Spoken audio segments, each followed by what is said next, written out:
¿Ven bien la presentación? Sí, profe. Sí, profesora. Sí. Ya, entonces, como les decía, la clase de hoy día es sobre electroquímica, la primera parte que tenía presupuestado hacer, y nos vamos a basar principalmente en la medición de pH, ¿ya? La electroquímica es una rama de la química que va a estudiar la transformación que hay entre la energía eléctrica y la energía química. En otras palabras, va a estudiar esas reacciones químicas que se van a dar entre un conductor eléctrico, que nosotros conocemos como electrodo, y un conductor iónico, que es el electrolito, que puede estar presente en una disolución, o en algunos casos lo que se mide es un sólido, ¿ya? La potenciometría es una técnica de la electroquímica que va a permitir determinar la concentración de una especie electroactiva. En el caso del pH van a ser iones de hidrógeno en una disolución, y para esto nosotros vamos a utilizar un electrodo de referencia que va a tener un potencial que es conocido y constante durante el tiempo. Y también vamos a tener un electrodo de trabajo que va a ser el electrodo sensible a esta especie electroactiva que nosotros vamos a querer medir. Y también hay un potenciómetro, ¿ya? Que nos va a indicar, por ejemplo, en el caso del pH, el pH de la solución que nosotros estamos midiendo. Bueno, ¿y qué es el pH? El pH va a corresponder al potencial de hidrógeno, ¿ya? Que es descrito, o sea, fue descrito por Sorensen, ¿ya? Y es el logaritmo negativo de la concentración molar de iones de hidrógeno en una solución acuosa, ¿ya? Entonces, hoy se usa este término, el de pH, para hacer referencia a la concentración de iones de hidrógeno, ¿ya? Ya que, por ejemplo, si hay una concentración de iones de 1 por 10 elevado a menos 7, esto es igual, eso decimos nosotros, que es el pH 7, ya que si nosotros calculamos el logaritmo negativo de 10 elevado a menos 7, nos va a dar un valor de 7, ¿ya? Por tanto, cuando una solución tiene esta concentración de iones, nosotros decimos que tiene un pH igual a 7, ¿ya? Y así se da con los distintos valores de la escala de pH, ¿ya? Por ejemplo, si tiene una concentración de 1 por 10 elevado a menos 4, el pH de la solución va a ser igual a 4. Bueno, entonces el pH va a ser también el grado de acidez o de alcalinidad que presenta una solución, y la escala de pH va desde el 0, desde acá, que va a ser una solución muy ácida, hasta el 14, que va a ser una solución con un pH muy básico o alcalino. El pH neutro es 7, y el agua destilada y sin gases disueltos tiene un pH igual a 7. Y ahí hay, bueno, en la imagen se muestran algunos valores de pH de cosas que nosotros conocemos, por ejemplo la Coca-Cola, nuestra piel, que varía entre un 4.8 y 5.8, jabón, hidróxido sódico. Bueno, para medir pH existe una escala, ¿ya? Como dije anteriormente, el pH nos va a indicar cuál es la concentración de iones de hidrógeno en la solución acuosa, o en el caso también puede ser, como le había dicho, en una solución, o sea, en un sólido. Y entonces vamos a poder determinar qué tan ácida o alcalina es la solución, ¿ya? Y hay que considerar que esta escala está al revés. Entonces, mientras menor es el valor, más ácida va a ser la solución. Y es una escala logarítmica, por lo que entre cada número hay 10 veces más o menos hidrógeno, ¿ya? ¿Cómo se mide el pH? Existen, y ustedes en el laboratorio van a ver, estos son bandas de papel, como deben ser como de medio centímetro. Son bandas que tienen entonces estos indicadores que contienen principalmente sustancias que van a cambiar sus propiedades. Generalmente son colorantes que van a cambiar de color dependiendo del pH, ¿ya? Y según los colores que adopten, nosotros podemos determinar qué pH tiene, ¿ya? Entonces, se van a vender en forma de, como yo les decía, de papeles o tiritas.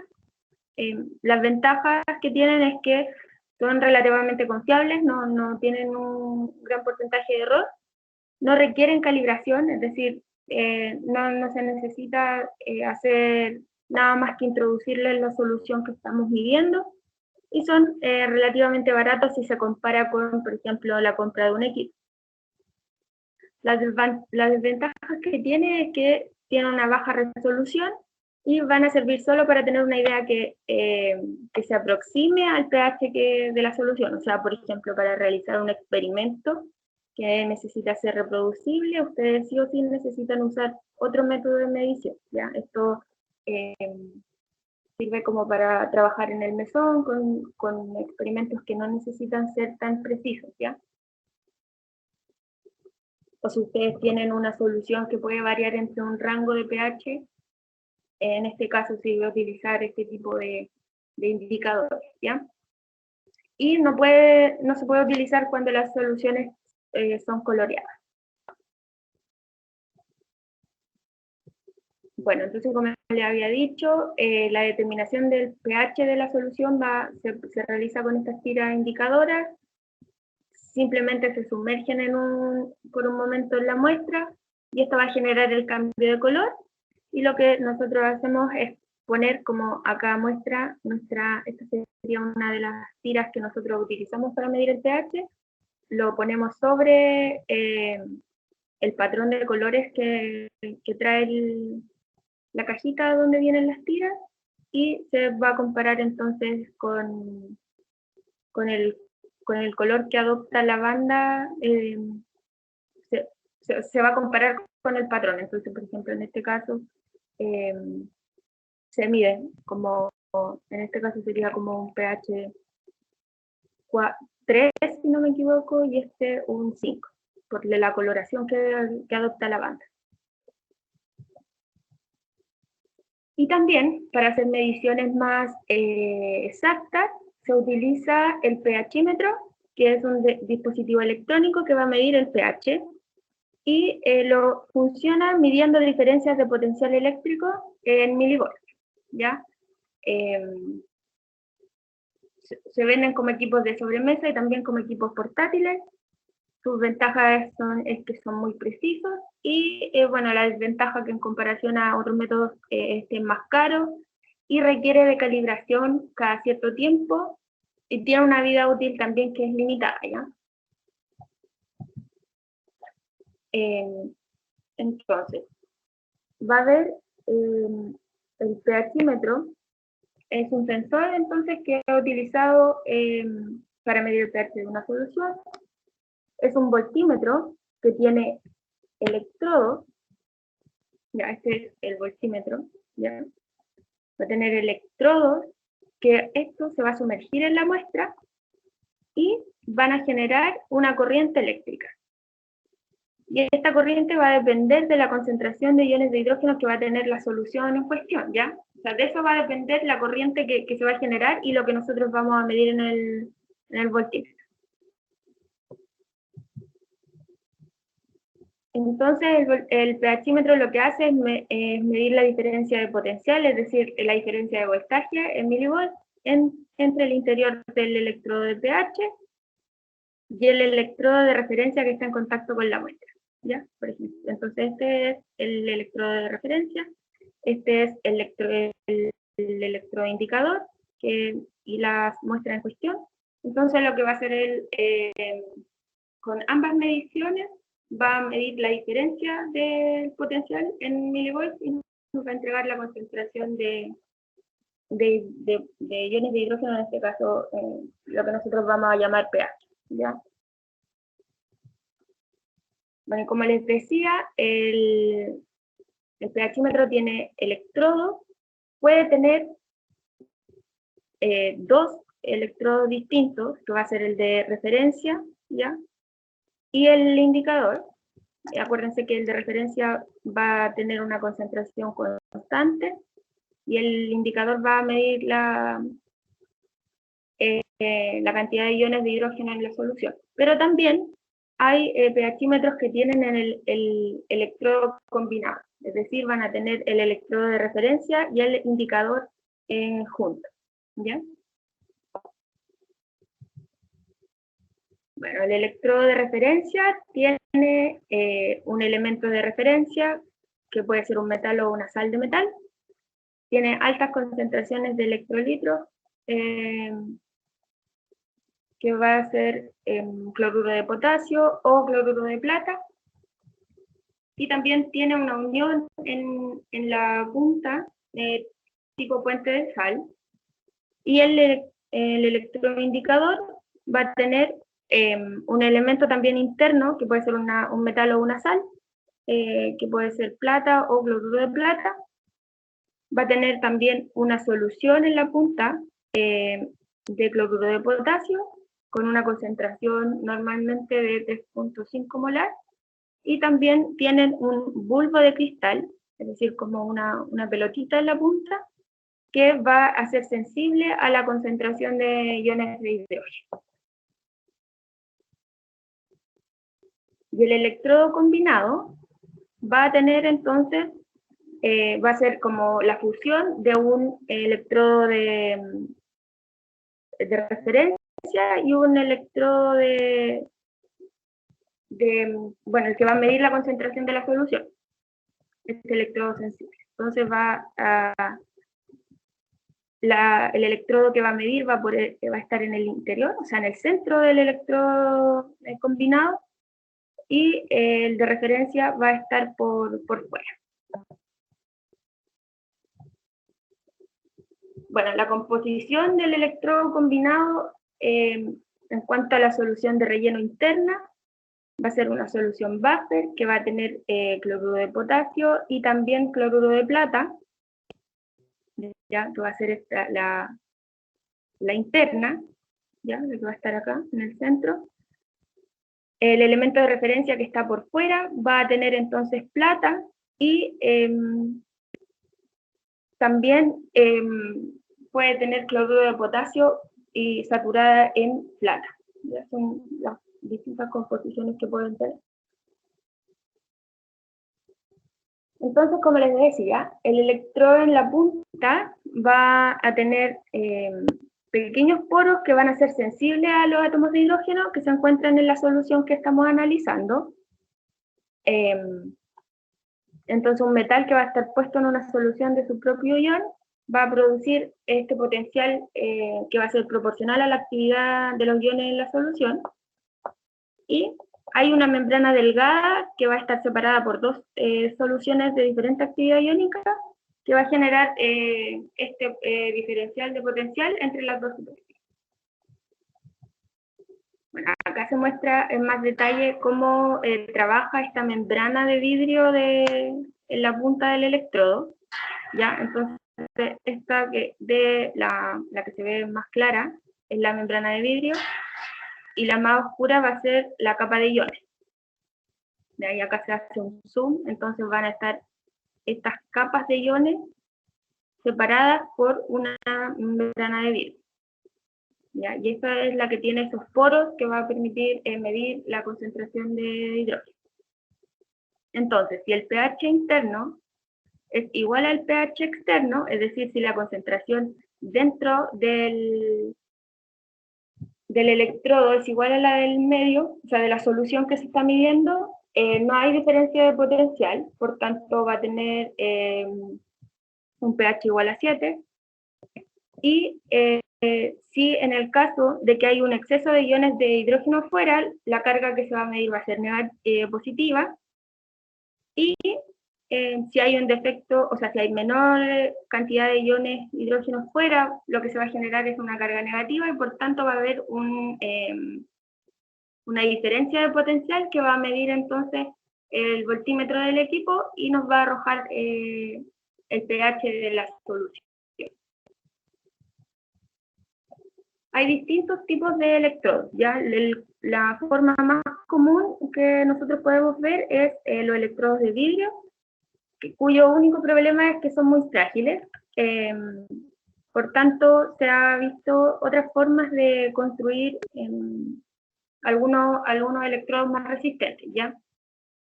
Y algunos de estos revestimientos que se han utilizado son, por ejemplo, la resina, el PVC, el acero inoxidable, el titanio, ya que son materiales que son más, que van a ser más resistentes, ya, porque es muy típico que por un descuido se rompa el electrodo y ahí hay que cambiar el equipo completo. Hay distintos tipos de electrodos según la punta que tengan. Ya como yo les decía, hay electrodos con punta esférica que se van a medir, o sea, se van a utilizar para medir soluciones acuosas, y también esto va a permitir, la forma de la punta permite que haya una mayor superficie de contacto con la muestra, ¿ya? Entonces, en ese caso es un beneficio. También hay electrodos con punta cónica, ¿ya? Que se van a utilizar en el caso de hacer mediciones en semisólidos, como pueden ser las carnes o los quesos, ¿ya? Y ya que esta forma permite que haya mayor contacto con la muestra para medir entonces, o sea, como que el electrodo puede entrar de mejor forma y así hay un mayor contacto con el electrolito de referencia del electrodo, ¿ya? Entonces se puede medir de mejor forma esta diferencia de potencial si es que la hubiera. Y también hay electrodos con punta plana que van a ser ideales para medir pH en superficie, ¿ya? Por ejemplo, cuando se tiene una placa con agar, ya que es lisa, entonces se pone en contacto con el agar y se puede medir el pH, o bien si se necesita medir el pH de un papel o de la piel, ya estructuras que son lisas. Como ya les decía, en el caso de los pHímetros es necesario realizar una calibración. Entonces, esta calibración se tiene que hacer periódicamente para asegurar que la medición sea precisa, ¿ya? Y para eso se utiliza generalmente buffers, que son disoluciones que tienen un pH conocido, ¿ya? Se pueden comprar o bien se pueden preparar soluciones en el laboratorio y se mantienen para calibrar. Ya, entonces, cada vez que uno va a iniciar una medición en el laboratorio, se debe calibrar el equipo, al menos una vez por día sí o sí se debe hacer, y más de una vez si se miden pH muy ácidos que sean menores a 2 o muy alcalinos que sean mayores a 9, ¿ya?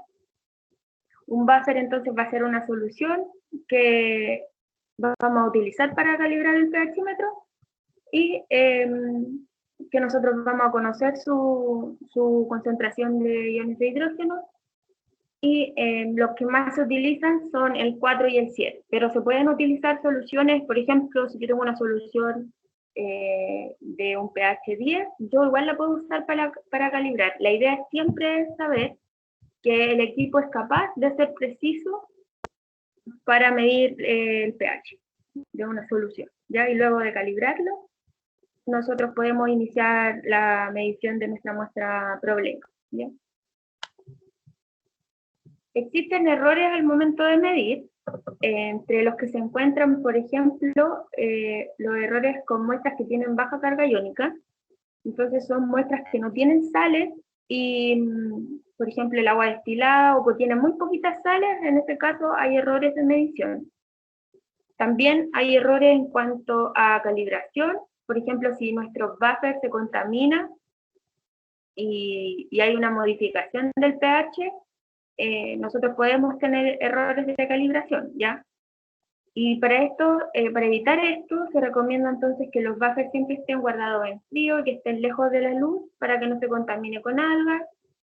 Y también se recomienda fraccionar, es decir, generar alícuotas de buffer y así podemos no utilizar las botellas originales, sino que, y en caso de que se contamine, no se va a contaminar todo el buffer, sino que solo una alícuota del vaso, ¿ya? También hay errores por ácidos y se da principalmente para los pH que son menores a 1 y la medición no es reproducible entonces y la acidez se sobreestima, ¿ya? Y en el caso también de soluciones que tienen pH mayores a 9, se puede subestimar el valor real, ¿ya? También se da ese tipo de error. Otro factor que influye en la medición de pH es la temperatura, ya que va a modificar la actividad de los iones en solución y por tanto también va a alterar el valor que nos va a indicar el electrodo. Entonces, lo que se recomienda es realizar la medición de pH siempre a una temperatura indicada, que son los 25 grados Celsius, ¿ya? Entonces, hay pHímetros que son modernos, que van a tener la opción de que nosotros fijemos una temperatura y también vamos a poder, utilizando una sonda como la que se muestra acá, vamos a poder introducir esta sonda en la solución y se van a realizar ajustes que nos van a permitir entonces mantener la temperatura estable. Como les decía, la temperatura ideal de medición de pH son 25 grados Celsius y acá muestra una tabla cómo va variando el pH a medida que va aumentando la temperatura, ¿ya? Por tanto, hay que tener en consideración esos factores al momento de medir. ¿Cómo se utiliza el pHímetro? Bueno, lo primero que tenemos que hacer es encenderlo y limpiar el electrodo con agua destilada o desionizada, y se recomienda utilizar las pisetas, ¿ya? Que son estas botellitas que uno las aprieta y sale el agua por la punta. Lo ideal es nunca tocar esto con lo que sea, o sea, solo con la solución, ¿ya? Porque generan, si nosotros lo rozamos con papel o algo así, podemos generar un cambio en la carga, por tanto la medición va a ser incorrecta, ¿ya? Como les decía, luego de limpiarlo con agua, tenemos que calibrar el pHímetro utilizando buffer apropiado, en este caso sería, por ejemplo, el 4 y el 7, y, por ejemplo, yo lo primero mido con el 4, limpio de nuevo el electrodo con la piseta con agua, y luego vuelvo a medir el 7, ¿ya? Los buffers se pueden volver a reutilizar, pero después de una cantidad de usos, lo ideal es que se descarten, ¿ya? Luego nosotros entonces vamos a calibrar entonces con el pH 4, el pH 7, vamos a volver a limpiar el electrodo y luego introducimos el electrodo en la solución que vamos a analizar. Hay que tener especial cuidado en no chocar el electrodo con el matraz o con el vaso de precipitado que estemos usando. Y lo ideal es que la solución esté en agitación y nunca que tenga una temperatura mayor a 25 grados, ¿ya? Como les estaba diciendo. Hay que tener cuidado también porque para la agitación de las soluciones a veces se utilizan unas piezas que son imanes que van a girar en el fondo del matraz, porque el agitador magnético es un equipo que tiene, como dice su nombre, tiene magnetismo. Entonces, este imán que se agrega a la solución se va a pegar en el fondo y va a empezar a girar para permitir que la solución se agite, ¿ya? Hay que tener también cuidado con eso porque a veces no se pega bien y como que da saltos en la base del matraz. Y con eso también hay que tener cuidado porque puede pegar en la punta del electrodo y si lo rompe ya claramente es conocido. Ya, entonces una vez que se mide el pH de la solución que estamos analizando, retiramos el electrodo, lo limpiamos con agua destilada y se seca con papel, pero se roza el papel tiene que rozar simplemente la superficie del electrodo, ¿ya? No hay que frotar. Y cuando finalizamos nosotros entonces el uso del electrodo, se guarda en una solución 3 molar de cloruro de potasio y, y se mantiene ahí hasta la próxima medida. Ya la solución, por ejemplo, acá se ve que la punta del electrodo se introduce en una, en este caso es como una botellita, que tiene esta solución de cloruro de potasio. ¿Ya? Y ahí se mantiene hasta que se vuelva a utilizar. Y para bueno, la mantención del equipo, cuando el electrodo está sucio, las lecturas que se van a obtener van a ser lentas, va a ser inestable y también van a oscilar, ¿ya? Entonces no va a variar mucho la precisión. Entonces la lectura de nuestro pH se va a ver afectada cuando la superficie del vidrio del electrodo va a estar sucia y por tanto se recomienda siempre ser muy meticuloso al momento de limpiar los electrodos, ¿ya? Y cada vez que yo voy midiendo distintas muestras, debo enjuagar el electrodo, ¿ya? Y no se seca con un paño o con un trapo, sino que siempre con papel, ¿ya? Porque se puede cargar y la carga, como les decía, va a variar, ya no va a ser tan precisa.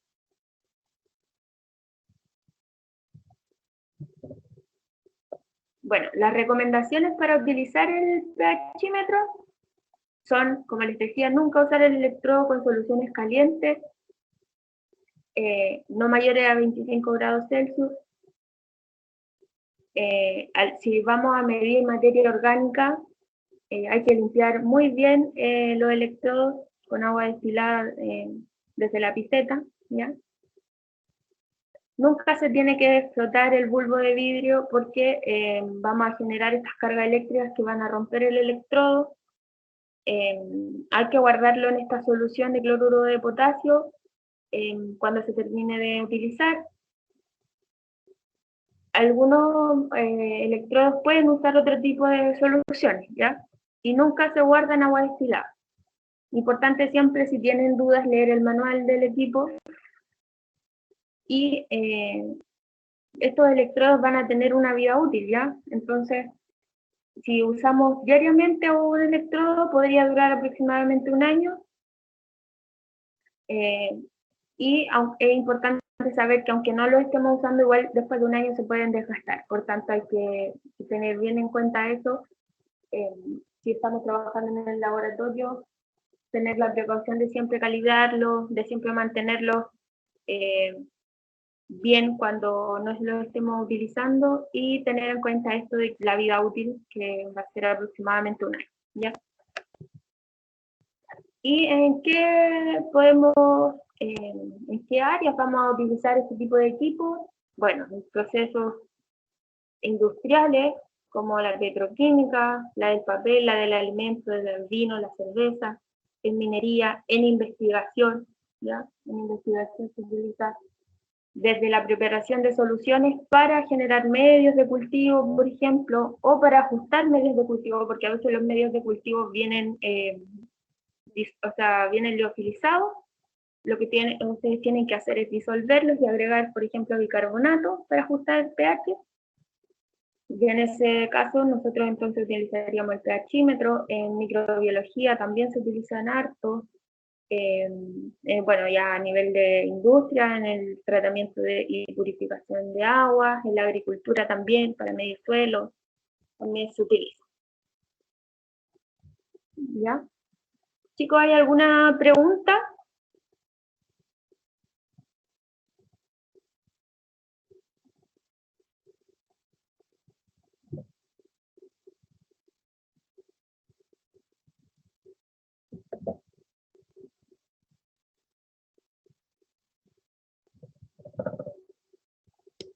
No, profe, ninguna pregunta.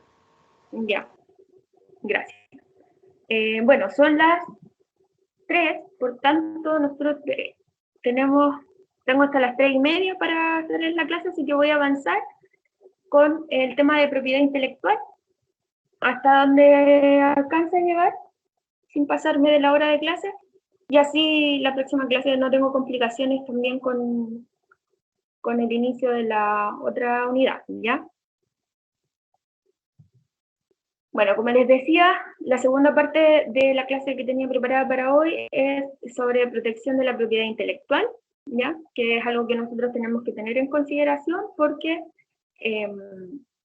bueno, si bien por ejemplo, cuando publicamos, nuestros resultados son de dominio público, hay otras formas en las que nosotros tenemos que proteger nuestras invenciones, puede ser, ¿ya? O si se genera, por ejemplo, una variedad vegetal, también es necesario tener en cuenta esta información, ¿ya? ¿Qué es la propiedad intelectual? ¿Ya? La propiedad intelectual va a ser toda creación, invención o el desarrollo que tenga nuestra mente, ya sean inventos, modelos de utilidad, marcas, obras literarias, artísticas, ¿ya? Desarrollos informáticos como las bases de datos, la generación de nuevas variedades vegetales o manuales, etc. ¿Ya? Y para proteger todas estas creaciones o invenciones, existen los derechos de propiedad intelectual, ¿ya? Y estos derechos nos van a permitir a nosotros los creadores o al titular de una patente, ya sea una marca o el derecho de autor o el obtentor de una variedad vegetal, por ejemplo, nos van a permitir beneficiarnos de la protección de los intereses morales y materiales que van a resultar de ser autores de una producción ya sea científica, literaria o artística, ¿ya? Entonces, por ejemplo, una persona al patentar algo puede obtener, se puede generar un monopolio de lo que creó, lo que, por ejemplo, si vende algo, puede establecer el periodo en el que eso puede estar a la venta, tiene exclusividad sobre lo que patentó y también puede ser utilizado como objeto de comercio, ¿ya? Hay formas de proteger estos inventos o creaciones, ¿ya? Las que nosotros podemos tener en cuenta, las que se... aquí me equivoqué, tenemos que tener en cuenta las patentes de invención, el derecho de autor y los derechos del obtentor de una variedad vegetal. Ya se me cambió ahí el cuadro, pero quería que estuviéramos en cuenta estas tres formas legales de obtener registro para proteger estas creaciones o productos científicos, ¿ya? También hay otras formas legales, por ejemplo, de generar marcas comerciales o los nombres de dominio, y también existe, por ejemplo, el secreto industrial, como el caso de la Coca-Cola, ¿ya? Que tienen como secreto, ellos no divulgaron la forma en que preparan esta bebida y de esta forma protegen su producto, ¿ya? Las patentes son derechos exclusivos que nos da el Estado para proteger una invención, ¿ya? Eso, entonces, cuando patentamos, lo que hacemos es proteger esta invención y nos concede esa protección el Estado. ¿Y qué se entiende por invención? Entonces va a ser toda solución a un problema de la técnica que va a originar un quehacer industrial, es decir, no, es una solución a un problema que exista. Y la invención puede ser tanto un producto como un procedimiento, o puede estar relacionada ya sea con el procedimiento o el producto. ¿Ya? Y hay la ley que rige el tema de la propiedad industrial, es la 19.039. Hay distintos tipos de patentes y no son excluyentes entre sí. ¿Ya? Es decir, un mismo producto podría tener dos patentes.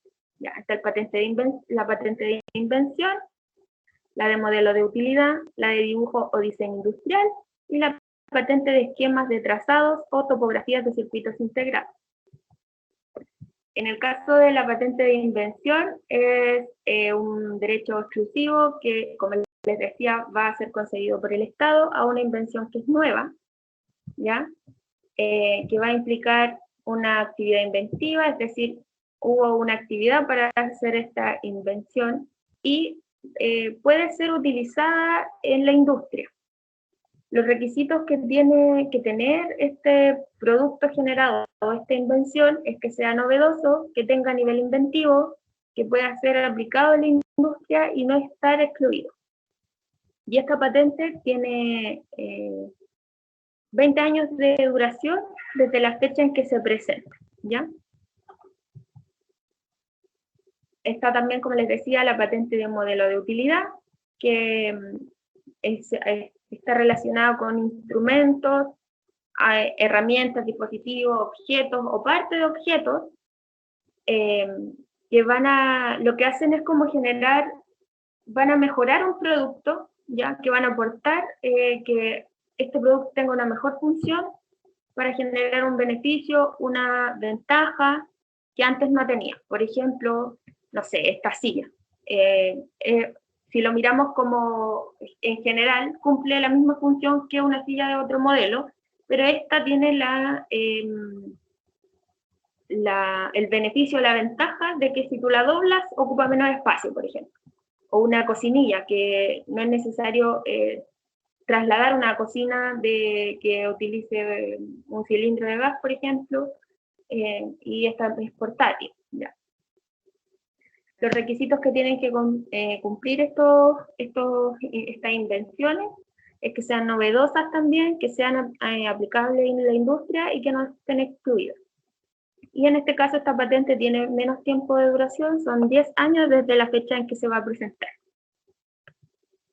Por ejemplo, este cepillo de dientes, nosotros ya conocemos otros modelos, pero en este caso, este es un cepillo de dientes de viaje, por lo tanto ocupa menos espacio, se pliega, entonces es más fácil de llevar, ¿ya? Está la patente de dibujo o diseño industrial, que puede ser toda forma tridimensional y cualquier artículo industrial o artesanal que va a servir de patrón para fabricar otras unidades, ¿ya? Y se va a distinguir a las invenciones similares, ya sea por la forma, la configuración geométrica que tengan, o la combinación de estas, ¿ya? Por ejemplo, lo que se patentaría aquí sería el diseño del salero, y que puede ser en distintos tamaños según se requiera, ¿ya? Pero lo que se patenta es el envase. Y la finalidad que tiene esto es que, por ejemplo, nosotros vamos a poder ampliar el uso del salero, no sé, por ejemplo, este es un salero para tener en la cocina, mientras este se puede llevar, no sé, al trabajo, ¿ya? Eso se refiere como a un patrón que nos va a permitir generar el mismo producto, pero en distinta escala. Y también está, como les decía, la patente de dibujo industrial, que va a ser toda invención que sea un conjunto o combinación de figuras, de líneas, de colores, ya que va a ser utilizada en la industria con fines de ornamentación y para generar una apariencia nueva. En este caso, lo que se pide es que la invención tenga novedad y no esté excluida. Yo les voy a explicar más adelante a qué se refieren estos términos, ¿ya? Y en este caso la patente también dura 10 años desde la fecha en que se presenta la solicitud de patente al organismo, ¿ya? Que genera las patentes, que en este caso son instituciones gubernamentales.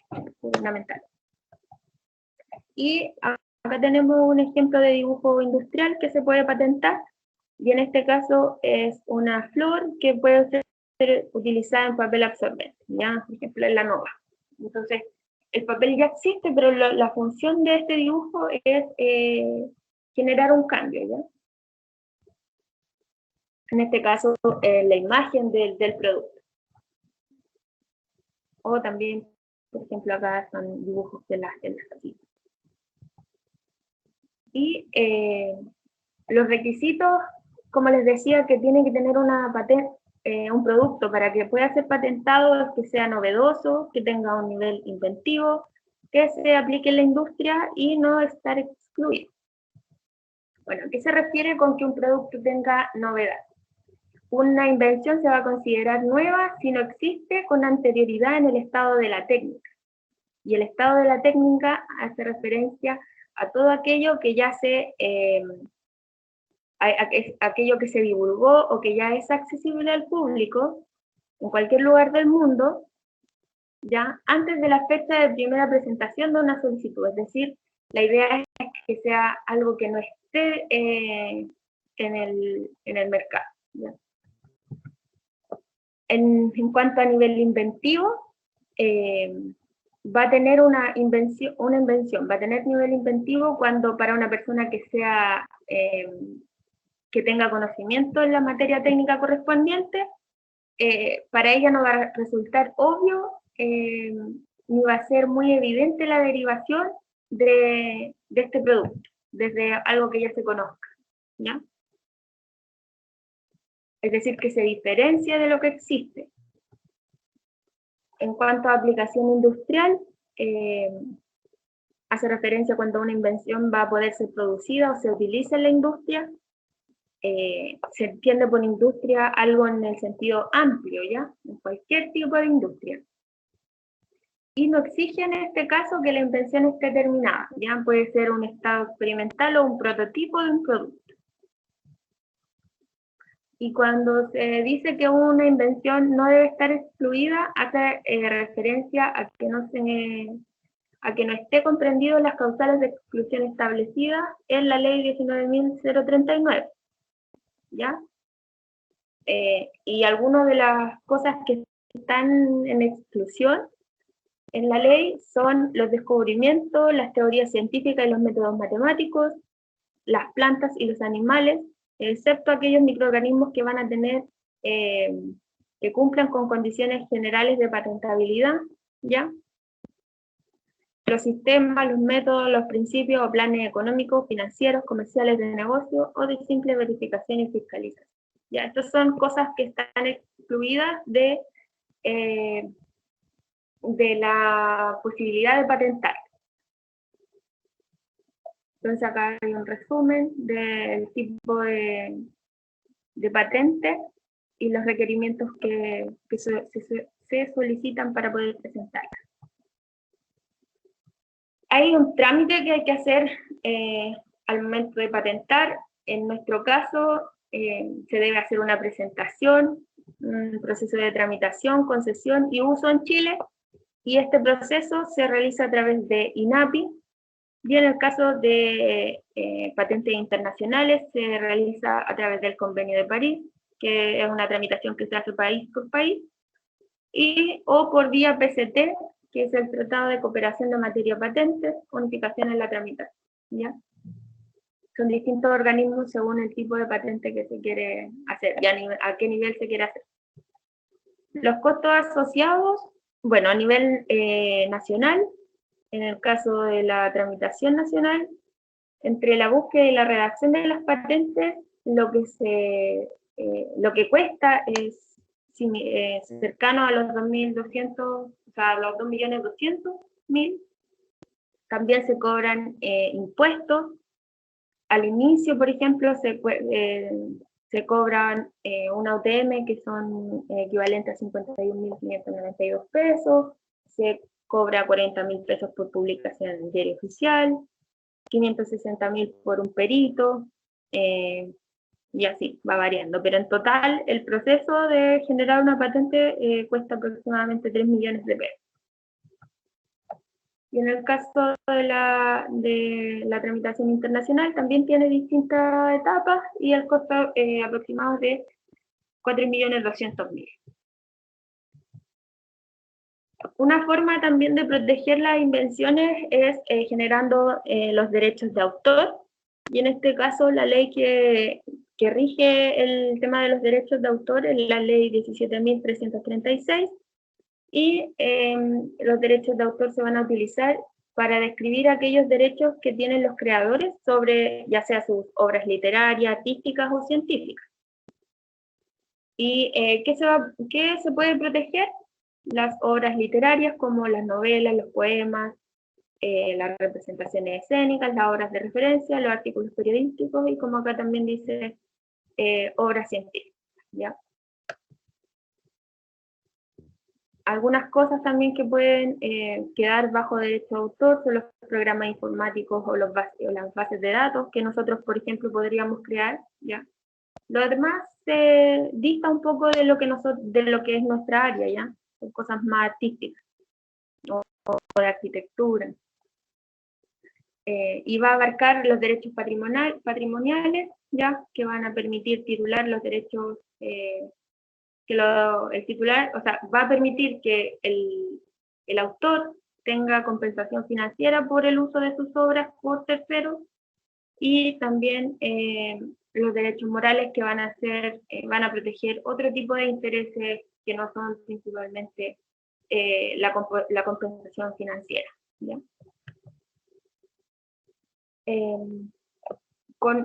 Al tener derechos de autor, el autor puede prohibir o autorizar distintas cosas, por ejemplo, la reproducción de su obra, ya sea, por ejemplo, una publicación impresa o la grabación sonora.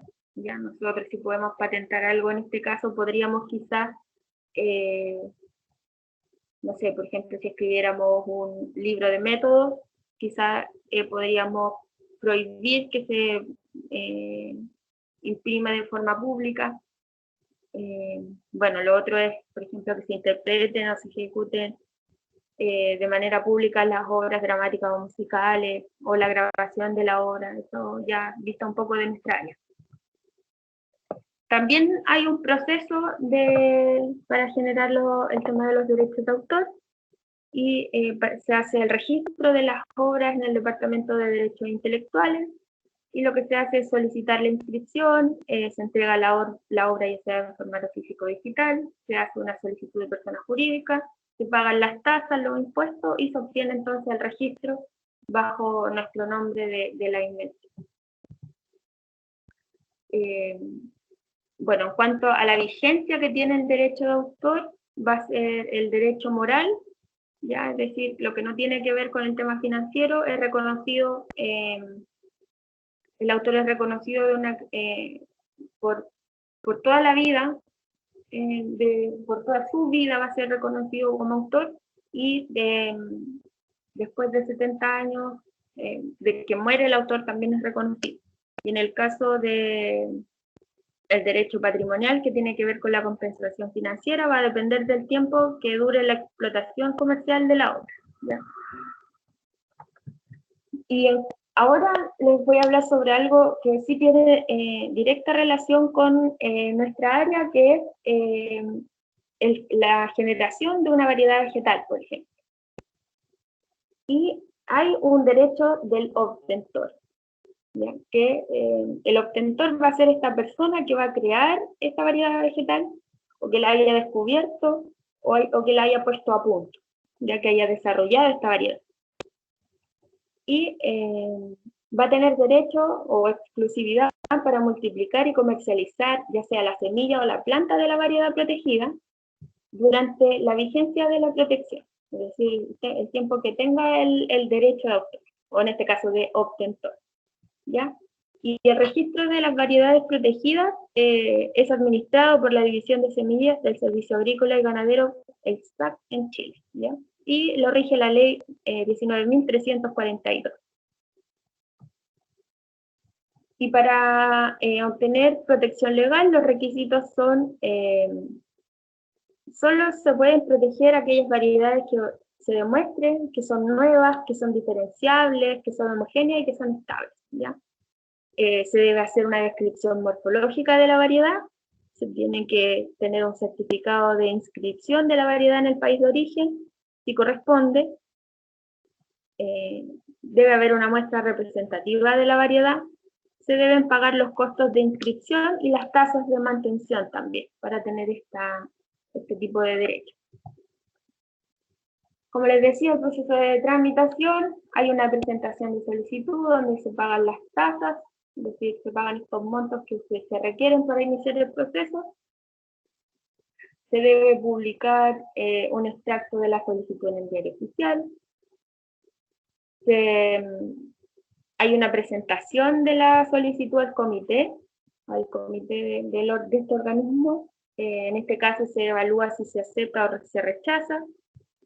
Y si es necesario, se deben efectuar inspecciones, pruebas, ensayos que correspondan para probar lo que les decía anteriormente, de decir que esta variedad nueva es exclusiva, se puede reproducir, es homogénea, ¿ya?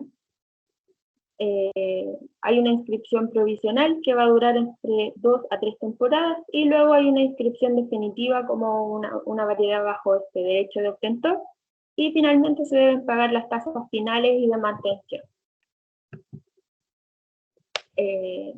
Entonces, este tipo de derecho es una protección nacional, solo se otorga protección en Chile. Por tanto, el proceso, si es que quisiera hacerse de manera internacional, tendría que verse con otro tipo de organismo y varía la vigencia de protección según el tipo de variedad que se esté tratando de patentar, ¿ya? Y por ejemplo, en especies que son agrícolas y ornamentales, la protección es de 15 años, mientras que en las especies frutales y forestales de 18 años. Si se transgreden el derecho del obtentor, en este caso hay sanciones que tienen que estar relacionadas con cárcel, ¿ya?